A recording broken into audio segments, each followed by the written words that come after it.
Super super super. ಈ ಥರ ಬಿಸಿ ಬಿಸಿ ಮಸಾಲೆ ತಾಲಿಪಟ್ ಜೊತೆ ಬೆಣ್ಣೆ ಹಚ್ಕೊಂಡು ತಿಂತಿದ್ರೆ ಟೇಸ್ಟು ಸೂಪರಾಗಿರುತ್ತೆ, ಆರೋಗ್ಯನೂ ಸೂಪರಾಗಿರುತ್ತೆ. ಬನ್ನಿ ಆ ಹೆಲ್ತಿ ಫುಡ್ ಏನು ಅಂತ ನೋಡೋಣ. ಅದಕ್ಕೆ ಏನೇನು ಹಾಕ್ತಿದ್ದೀನಿ ಅಂತಲೂ ನೋಡ್ಕೊಂಡು ಬರೋಣ. ಏನಪ್ಪ ಇವ್ರು ಜಾರಿಗೆ ರೈಸ್ ಹಾಕ್ತಿದ್ದಾರೆ ಅಂದ್ಕೊಂಡಿದ್ರೆ ಅಲ್ಲೇ ಇರೋದು ಟ್ರಿಕ್ಸು. ಈ ಒಂದು ಜಾರಿಗೆ ನೈಟ್ ಉಳಿದಿರೋಂಥ ಅನ್ನನ ಹಾಕ್ಬಿಟ್ಟು ಸಣ್ಣಗೆ ರುಬ್ಕೋಬೇಕು. ಅದರಿಂದ ಮೆತ್ತಗೆ ಮೃದುವಾದ ತಾಲಿಪಟ್ಟು ರೆಡಿ ಮಾಡೋಣಂತೆ, ಹೆಲ್ತಿ ಫುಡ್ಡು. ಮಿಕ್ಸರ್ ಮಾಡ್ಕೊಂಡಿದ್ದಂಥ ರೈಸ್ನ ಗ್ಯಾಸ್ ಮೇಲೆ ಕುದಿಯೋಕೆ ಇಡಬೇಕು ಒಂದು ಪಾತ್ರೆಯಲ್ಲಿ. ಸೊ ಅದು ಚೆನ್ನಾಗಿ ಕುದ್ದಬೇಕು. ಕುದ್ದ ಮೇಲೆ ಅದಕ್ಕೆ ನಾವು ಅದನ್ನು ನೋಡಿ ಕುದೀತಾ ಇದೆ. ಈಗ ಅದಕ್ಕೆ ಅಕ್ಕಿ ಹಿಟ್ಟು ಮಿಕ್ಸ್ ಮಾಡ್ಕೊಳ್ಳೋಣ. ಒಂದು 3 ಸ್ಪೂನ್ ಅಕ್ಕಿ ಹಿಟ್ಟು ಹಾಕ್ಕೊಂಡ್ರೆ ಸಾಕು. ಸೊ ಅದನ್ನ ಅಕ್ಕಿ ಹಿಟ್ಟು ಚೆನ್ನಾಗಿ ಮಿಕ್ಸ್ ಆಗಿ ಕುದೀತಾ ಇರಬೇಕು. ನೋಡಿ ಈ ಥರ ಗುಳ್ಳೆ ಗುಳ್ಳೆ ಬರ್ತಾ ಇದೆ. ಸೊ ಅದನ್ನು ಲತ್ತುಣಿಗೆ ತಗೊಂಡು ಚೆನ್ನಾಗಿ ಕೂಡಿಸ್ಕೋಬೇಕು, ಮಿಕ್ಸ್ ಮಾಡಬೇಕು ಚೆನ್ನಾಗೆ. ಅದೇನಾಗುತ್ತೆ, ಗಟ್ಟಿ ಆಗುತ್ತೆ ಆವಾಗ. ಸೊ ಅದನ್ನೇನು ಮಾಡಬೇಕು, ನಾವು ಒಂದು ಪರಾತದಲ್ಲಿ ಹಾಕ್ಕೊಂಡು ಚೆನ್ನಾಗಿ ನಾದ್ಕೋಬೇಕು. ಅದನ್ನ ಬಿಸಿ ಬಿಸಿಯಾಗಿ ಚೆನ್ನಾಗಿ ಎಲ್ಲೂ ಗಂಟಾಗಲಿಲ್ಲಂಗೆ ಕ್ಲೀನಾಗಿ ಮಿಕ್ಸ್ ಮಾಡ್ಕೊಳ್ಳಿ. ಸೋರೆಕಾಯಿನ ಸಿಪ್ಪೆ ಬಿಡಿಸ್ಕೊಂಡು ತುರಿತಾ ಇದ್ದೀನಿ ನೋಡಿ. ಈ ಥರ ತುರ್ಕೋಬೇಕು ಸೋರೆಕಾಯಿನ. ಈರುಳ್ಳಿ ತೊಪ್ಪಲನ್ನ ಸಣ್ಣಕ್ಕೆ ಹೆಚ್ಕೋಬೇಕು ನೋಡಿ. ಇದೇ ಈರುಳ್ಳಿ ತೊಪ್ಪಲು, ಕೆಳಗಡೆ ಈರುಳ್ಳಿ ಗಡ್ಡೆ ಇರುತ್ತೆ, ಅದೇ ಚಿಗುರ್ತಾ ಇರುತ್ತಲ್ವಾ, ಬೆಳೀತಾ ಇರುತ್ತೆ. ಸೊ ಅದನ್ನು ತಾಲಿಪಟ್ಟಿಗೆ ಹಾಕಬೇಕು. ಇದನ್ನು ಕ್ಲೀನ್ ಮಾಡಿಕೊಂಡು ಸಣ್ಣಕ್ಕೆ ಹೆಚ್ಕೋಬೇಕು. ಈರುಳ್ಳಿ ಹೆಚ್ತೀರಲ್ಲ ಆ ಥರ ಸಣ್ಣಕ್ಕೆ ಇದನ್ನ ಹೆಚ್ಕೋಬೇಕು. ಮಿಕ್ಸಿ ಜಾರಿಗೆ ನಾನು 4 ಮೆಣಸಿನ್ಕಾಯಿ ಹಾಕ್ಕೊತಾ ಇದ್ದೀನಿ. ರುಬ್ಕೊಳ್ಳೋಣ. ಇದನ್ನು ಪೇಸ್ಟ್ ಮಾಡ್ಕೋಬೇಕು. ತರಿಯಾಗಿರ್ಬೇಕು, ಭಾಳ ಸಣ್ಣಗೆ ನುಣ್ಣಗೆ ರುಬ್ಕೋಬೇಡಿ.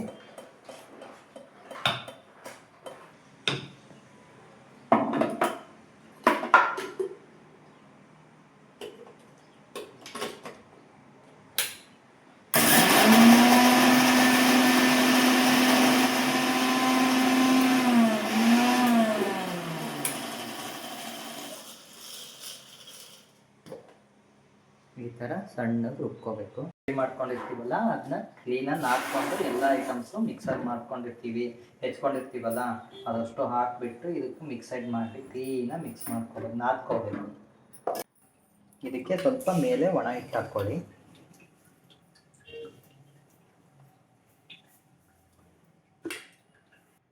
ರುಚಿಗೆ ತಕ್ಕಷ್ಟು ಉಪ್ಪು ಹಾಕ್ಕೊಳ್ಳಿ. ಈ ಥರ ಕ್ಲೀನಾಗಿ ಗಂಟು ಬಿಡಿಸ್ಕೋಬೇಕು, ನಾದ್ಕೋಬೇಕು. ಕ್ಲೀನಾಗಿ ಗಂಟಿಲ್ದಂಗೆ ಚೆನ್ನಾಗಿ ನಾದ್ಕೋಬೇಕು. ಆವಾಗ ಸ್ಮೂತಾಗಿ ರೊಟ್ಟಿ ಬರುತ್ತೆ, ಇದು ತಾಲಿಪಟ್ಟು ಬರುತ್ತೆ. ಆಮೇಲೆ ಇದಕ್ಕೆ ಅನ್ನ ರುಬ್ಬಾಕಂಡ್ರೆ ಭಾಳ ಸ್ಮೂತಾಗಿರುತ್ತೆ ತಾಲಿಪಟ್ಟು. ಈಗ ರಾತ್ರಿ ಅನ್ನ ಉಳಿದಿರುತ್ತಲ್ವಾ, ಸೊ ಅದನ್ನು ವೇಸ್ಟ್ ಮಾಡೋ ಬದಲು ಅದನ್ನು ರುಬ್ಕೊಂಡು ಈ ಥರ ಹಿಟ್ಟು ಮಾಡಿಕೊಂಡು ಕ್ಲೀನಾಗಿ ನಾದ್ಕೋಬೇಕು. ಈ ಕ್ಲೀನಾಗಿ ಮಿಕ್ಸ್ ಮಾಡ್ಕೊಳ್ಳಿ ಹಿಟ್ಟಿನ ಜೊತೆಗೆ. ಸ್ವಲ್ಪ ಸ್ವಲ್ಪ ಕೈಯಲ್ಲಿ ಹಿಂಗೆ ನೀರು ಹತ್ಕೋಬೇಕು. ಹತ್ಕೊಂಡು ಹಿಂಗೆ ಕ್ಲೀನಾಗಿ ಗಂಟಿಲ್ದಂಗೆ ನಾದ್ಕೋಬೇಕು. ಎಲ್ಲ ಕಡೆನೂ ಕ್ಲೀನಾಗಿ ಹಿಂಗೆ ಸುತ್ತರಕ್ಕಂಥ ತಟ್ಟೆನ. ಅವಾಗ ಈಸಿ ಆಗುತ್ತೆ ನಿಮಗೆ ನಾದ್ಕೊಳ್ಳೋಕೆ. ಹಿಂಗೆ ಮತ್ತೆ ಹಿಂಗೆ ಹಾಕ್ಬೇಕು ಅನ್ನೋದಿಲ್ಲ. ಸೈಡ್ ಇರುತ್ತಾ, ಸೈಡಿಗೆ ನಾದ್ಕೊತ ಹೋಗ್ಬಿಟ್ರೆ ಮುಗಿದೋದು. ಹಿಟ್ಟು ಇರುತ್ತೆ, ಎಲ್ಲದೂ ಇರುತ್ತೆ. ಸೊ ಹೀಗೆ ನಾದ್ಕೊಂತ ಹೋಗ್ಬೇಕು. ಮೊದಲಿಂದನೂ ನನಗೆ ಅಡುಗೆ ಅಂದರೆ ಭಾಳ ಇಷ್ಟ. ಅಡುಗೆ ಮಾಡೋದ್ರಲ್ಲಿ ಭಾಳ ಇಂಟ್ರೆಸ್ಟು. ವೆರೈಟಿ ಆಫ್ ಅಡುಗೆ ಮಾಡಬೇಕು. ನಮ್ಮಮ್ಮ ನನಗೆಲ್ಲ ಹೇಳ್ಕೊಟ್ಟಿರೋದು ನೋಡಿಬಿಟ್ಟು ಕಲ್ತಿದ್ದೀನಿ ಒಂದಿಷ್ಟು. ಈ ಥರ ನೀರು ಹಚ್ಕೊಂಡು ಹಾಕ್ಕೋಬೇಕು.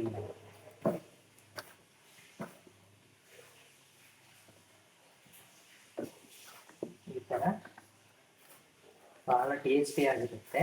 ಸೋರೆಕಾಯಿ, ಈರುಳ್ಳಿ ತೊಪ್ಪಲು, ನುಗ್ಗೆಕಾಯಿ ಸೊಪ್ಪು, ಕ್ಯಾರೆಟು, ಈರುಳ್ಳಿ, ಕೊತ್ತಂಬರಿ ಸೊಪ್ಪು, ಮೆಣಸಿನ್ಕಾಯಿ, ಉಪ್ಪು, ಜೀರಿಗೆ, ಅರಿಶಿನ ಪುಡಿ ಸ್ವಲ್ಪ, ಸಾಂಬಾರು ಪೌಡ್ರು ಸ್ವಲ್ಪ ಹಾಕ್ಬಿಟ್ಟು ಮಾಡುವಂಥದ್ದು ಇದೆ. ಭಾಳ ರುಚಿಯಾಗಿರುತ್ತೆ. ಬಿಸಿ ಬಿಸಿ ರೊಟ್ಟಿ ಬೆಣ್ಣೆ ಅಥವಾ ತುಪ್ಪ ಇಲ್ಲ ಮೊಸರು ಜೊತೆ ಭಾಳ ಚೆನ್ನಾಗುತ್ತೆ. ಮತ್ತು ಕೊಬ್ಬರಿ ಚಟ್ನಿ ಜೊತೆ ಚೆನ್ನಾಗಾಗುತ್ತೆ.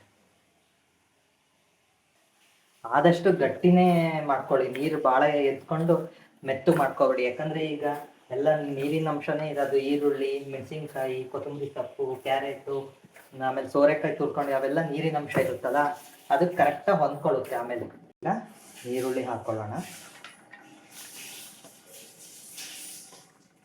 ಮೆಣಸಿನ್ಕಾಯಿ,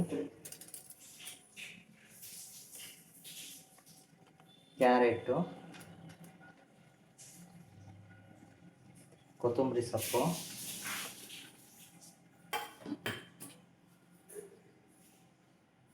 ನುಗ್ಗೆ ಸೊಪ್ಪು,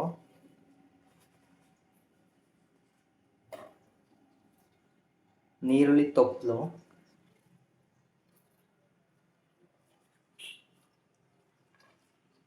ಚೆನ್ನಾಗಿ ನೀರು ಹಿಂಡು ಬಿಡಿ. ಇದ್ರದ್ದು ಸೋರೆಕಾಯ್ದು ನೀರು ಬಿಟ್ಕೊಳ್ಳೋದು, ಭಾಳ ನೀರು ಬಿಟ್ಕೊಳ್ಳುತ್ತೆ.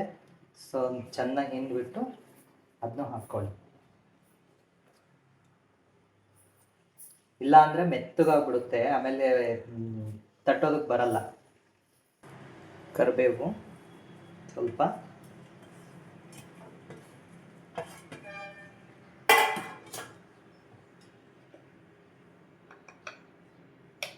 ಒಂದು ಚಿಟಿಕೆ ಪುಡಿ, ಒಂದು ಚಿಟಿಕೆ ಅರಿಶಿನ ಪುಡಿ, ಒಂದು ಅರ್ಧ ಸ್ಪೂನು ಸಾಂಬಾರು ಪೌಡ್ರ್ ಸಾಕು, ಭಾಳ ಕೈ ಆಗಿಬಿಡುತ್ತೆ. ಸೊ ಅರ್ಧ ಸ್ಪೂನ್ ಆದರೆ ಸಾಕು.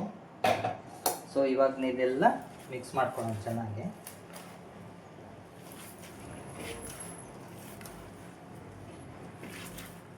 ಈ ಥರ ಚೆನ್ನಾಗಿ ನೋಡಿ, ಈ ಹದಕ್ಕೆ ಮಾಡ್ಕೋಬೇಕು, ಗಟ್ಟಿ ಮಾಡ್ಕೋಬೇಕು. ಇದು ಸೌರೆಕಾಯಿ ಎಲ್ಲ ಹಾಕಿರುತ್ತಲ್ಲ, ಸೊ ಹಾಗಾಗಿ ಮೆತ್ತಗಾಗತ್ತಿ. ಬೇಗ ಮಾಡಿಕೊಂಡು ಬೇಗ ತಟ್ಕೊಂಡು ಬೇಯಿಸ್ಕೋಬೇಕು. ಈ ಥರ ರೊಟ್ಟಿಗೆ ನೀವು ತೊಗೊತೀರಲ್ಲ, ಎಷ್ಟು ಬೇಕೋ ಅಷ್ಟು ತೊಗೊಂಡು ಇಟ್ಕೋಬೇಕು ಹುಳಿನ.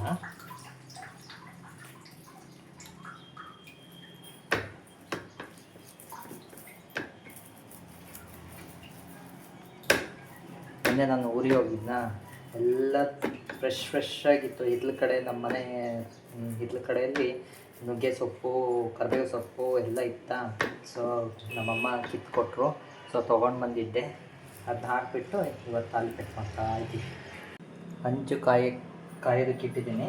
ಸೊ ನಮ್ಮ ಮನೇಲಿ ಹೋಳಿಗೆ ಪೇಪರು ಹಾಳಾಗಿದೆ. ಸೊ ಅದಕ್ಕೆ ಏನು ಮಾಡಬೇಕು, ಇದು ಎಣ್ಣೆ ತರಿಸಿರ್ತೀರಲ್ವಾ, ಸೊ ಅದ್ರದ್ದು ಕವರ್ನ ಕಟ್ ಮಾಡಿಕೊಂಡು ಈ ಥರ ತಟ್ಟೋದಕ್ಕೆ ಚೆನ್ನಾಗಾಗುತ್ತೆ. ಇದನ್ನು ಯೂಸ್ ಮಾಡ್ಬೋದು. ಕೈಗೆ ಎಣ್ಣೆ ಹಚ್ಕೊಳ್ಳಿ ಕ್ಲೀನಾಗೆ. ಎಣ್ಣೆ ಎತ್ಕೊಂಡು ಪೇಪರ್ ಮೇಲೆಲ್ಲ ಕ್ಲೀನಾಗಿ ಸವರಿ. ಉಂಡೆ ಮಾಡಿರ್ತೀರಲ್ವಾ, ಸೊ ಅದನ್ನು ಕೈಯಲ್ಲಾದರೂ ತಟ್ಟಿ ಅಥವಾ ಲತ್ತಣಿಗೆ ತಗೊಂಡಾದರೂ ಉದ್ದಿ. ಸ್ವಲ್ಪ ಎಣ್ಣೆ ಸವರ್ಕೋಬೇಕು, ಇಲ್ಲಾಂದರೆ ಅಂಟ್ಕೊಳ್ಳುತ್ತೆ.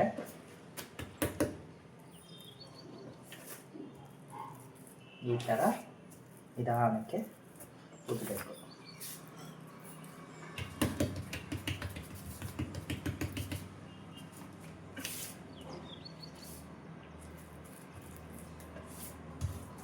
ನಿಧಾನಕ್ಕೆ ಉದ್ದಿದ್ರೆ ಕ್ಲೀನಾಗಿ ಬರುತ್ತೆ. ಯಾವಾಗೂ ಎಡಗೈನ ಮುಂದಕ್ಕೆ ಹಿಂಗೆ ತಗೋಬೇಕು, ಆವಾಗ ಸೈಡೆಲ್ಲ ಕ್ಲೀನಾಗೆ ಉದ್ದುತ್ತೆ. ದಪ್ಪ ಆಗಲ್ಲ ಸೈಡೆಲ್ಲ, ಎಲ್ಲ ಕಡೆ ಕರೆಕ್ಟಾಗಿ ಬರುತ್ತೆ.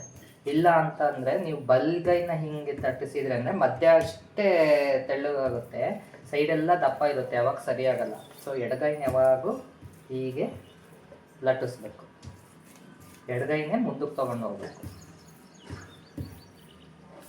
ನೋಡಿ,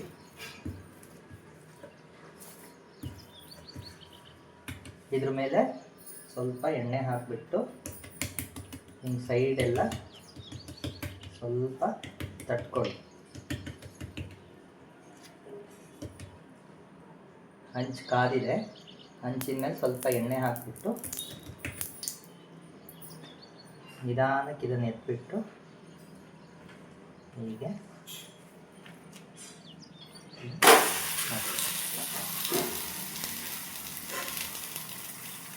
ಮತ್ತೆ ಈ ಎಣ್ಣೆನ ಈಗ ಒರೆಸ್ಬೇಕು ಕೈನ. ಮತ್ತು ಇನ್ನೊಂದು ತಗೋಬೇಕು ಅಷ್ಟೇ.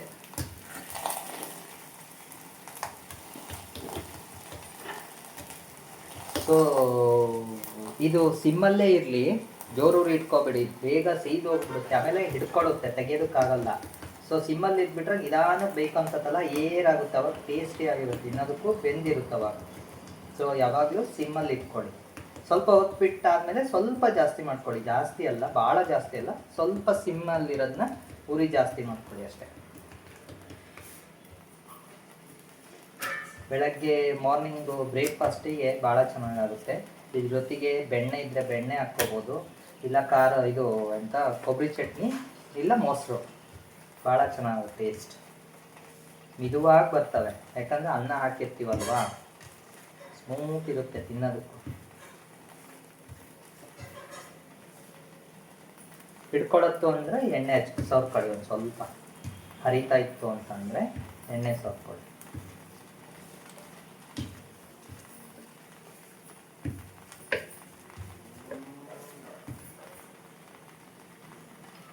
ನೋಡಿ, ಒಂದು ಬೇಯೋದ್ರಲ್ಲೇ ಇನ್ನೊಂದು ರೆಡಿ ಆಗಿ ಹೋಯಿತು.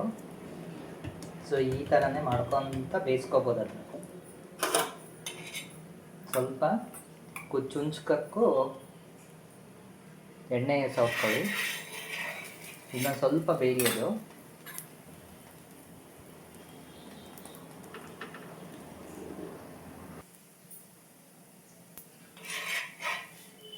ನೋಡಿ, ಈ ಥರ ಬಂತಲ್ವಾ, ಸೂಪರಾಗಿ ಬಂತು. ಹಿಂಗೆ ತಿರುಗಾಕಿದ್ಮೇಲೆ ಸ್ವಲ್ಪ ಹೊತ್ತು ಒಂದು 2 ಸೆಕೆಂಡು ಮಧ್ಯೆ ಬೇಯ್ಕೊಳ್ಳಿ. ಆಮೇಲೆ ಈ ಥರ ರೊಟೇಟ್ ಮಾಡ್ತಾ ಇರಬೇಕು, ಸೈಡೆಲ್ಲ ಬೇಯಿಸ್ಬೇಕು, ಕ್ಲೀನಾಗಿ ರೊಟೇಟ್ ಮಾಡ್ಕೊತ. ಸ್ವಲ್ಪ ಎಣ್ಣೆ ಹಾಕ್ಕೊಳ್ಳಿ. ನೋಡಿ, ಈ ಥರ ರೊಟೇಟ್ ಮಾಡ್ತಾ ಇರಬೇಕು, ಸೈಡೆಲ್ಲ ಬೇಯ್ಕೊಳ್ಳುತ್ತೆ. ಮತ್ತೆ ಇದನ್ನು ತಿರುಗಿಸಿ ಮತ್ತೆ ಹಾಕಬೇಕು, ಮತ್ತೆ ಹೀಗೆ ಸೈಡ್ ಅಷ್ಟೇ ರೊಟೇಟ್ ಮಾಡಬೇಕು. ಹೀಗೆ ಅದು ಚೆನ್ನಾಗಿ ಸೈಡೆಲ್ಲ ಬೇಯುತ್ತೆ. ಇಲ್ಲ ಅಂತಂದರೆ ನಿಮಗೆ ಹೀಗೆ ಬಿಟ್ರಿ ಅಂದರೆ ಮಧ್ಯೆ ಅಷ್ಟೇ ಬೇಯುತ್ತೆ, ಸೈಡೆಲ್ಲ ಬೆಂದಿರಲ್ಲ. ಸೊ ಹಾಗಾಗಿ ಈ ಥರ ರೊಟೇಟ್ ಮಾಡ್ತಾ ಇರಬೇಕು. ಸೈಡು ಬೇಯುತ್ತೆ, ಮಧ್ಯನೂ ಬೇಯುತ್ತೆ. ನಿಮಗೆ ಅವಾಗ ತಿನ್ನೋದಕ್ಕೆ ಟೇಸ್ಟ್ ಆಗುತ್ತೆ. ಇಲ್ಲ ಅಂದರೆ ಹಸಿ ಹಸಿ ಹಸಿ ಹಸಿ ತಿನ್ನಂಗಾಗುತ್ತೆ. ಸೂಪರಾಗಿರುತ್ತೆ. ಒಂದ್ಸರಿ ನಿಮ್ಮನೆಲ್ಲೂ ಟ್ರೈ ಮಾಡಿ ನೋಡಿ. ಈ ಥರ ಈಗ ರೆಡಿ ಆಯಿತು, ಸರ್ವ್ ಮಾಡಿದೆ. ಈಗ ಮತ್ತೊಂದು ಇದು ಮಾಡಿದ್ನಲ್ವಾ, ಸೊ ಅದನ್ನ ಬೇಯೋದಕ್ಕೆ ಹಾಕೋಣ. ಯಾವಾಗೂ ಇದು ಮೇಲ್ಮುಖ ಉದ್ದಿರ್ತೀವಲ್ಲ, ಅದನ್ನು ಕೆಳಮುಖ ಹಾಕಬೇಕು ಹಂಚಿಗೆ, ಯಾವಾಗ ಚೆನ್ನಾಗಿ ಬರುತ್ತೆ. ಈ ಥರ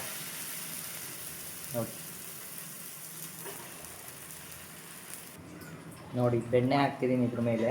ಬಿಸಿದಕ್ಕೆ ಬೆಣ್ಣೆ ಹಾಕ್ಕೊಂಡು ತಿಂದರೆ ಸೂಪರ್ ಟೇಸ್ಟಿಯಾಗಿರುತ್ತೆ. ಬನ್ನಿ ಹೇಗಿದೆ ಅಂತ ಒಂದು ಟೇಸ್ಟ್ ನೋಡಿಬಿಡೋಣ. ಅದೇ ಸೂಪರ್ ಅಲ್ವಾ?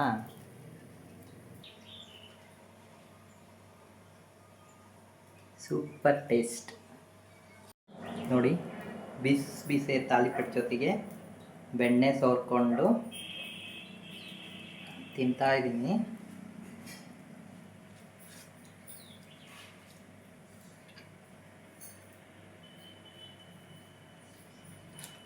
ವಾವ್, ಸೂಪರಾಗಿದೆ. ನಿಮ್ಮನೇಲಿ ಟ್ರೈ ಮಾಡಿ. ಈಸಿ ಮೆಥಡು, ಏನಿಲ್ಲ ಐಟಮ್ಸು, ಸಖತ್ತಾಗಿರುತ್ತೆ. ಇದ್ರ ಜೊತೆ ಬೆಣ್ಣೆ, ತುಪ್ಪ ಅಥವಾ ಮೊಸರು ಇಲ್ಲ ಕೊಬ್ಬರಿ ಚಟ್ನಿ ಹಾಕ್ಕೊಂಡು ತಿನ್ಬೋದು. ಮಾರ್ನಿಂಗ್ ಬ್ರೇಕ್ಫಾಸ್ಟಿಗೆ ಚೆನ್ನಾಗಾಗುತ್ತೆ.